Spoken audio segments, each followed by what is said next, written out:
అంత మహాబలుడైనా అమ్మవడి పసివాడే, శివుడైనా భవుడైనా అమ్మకు సాటి కాదంటాడే. హే స ముద్రస్స, హే సన ముద్రస ముద్రస్స. కాంట్రడిక్షన్. జీవితంలో ఏ కాంట్రడిక్షన్ లేకుండా, కాంట్రడిక్షనే ఫేస్ చేయకుండా ఉండడం సాధ్యమేనా? భలా, నేను రాజైతే నీవే నా సైన్యాధ్యక్షుడు. ఇంత కాన్ఫిడెంట్ గా ఉంటాడు బాహుబలి. బల్లాల దేవుడు ఈగోతో రగిలిపోతా ఉంటాడు, చెలసి ఫామ్ చేసుకుంటాడు.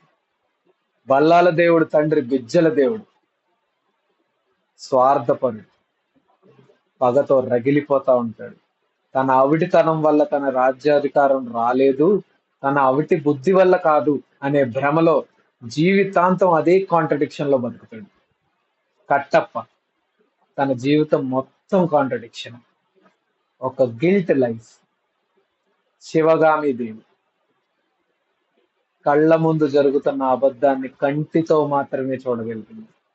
కళ్ళు మూసుకుని బాహుబలి ఏమిటి అని ప్రశ్నించలేకపోయింది. చనిపోతున్న 2 నిమిషాల ముందు కూడా బాహుబలి కళ్ళల్లో, ఆ వాయిస్ లో, ఆ ఒంట్లో రాజసం నలుసంత కూడా తగ్గలేదు.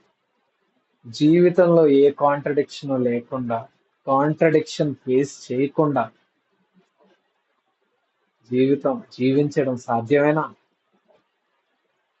బాయ్.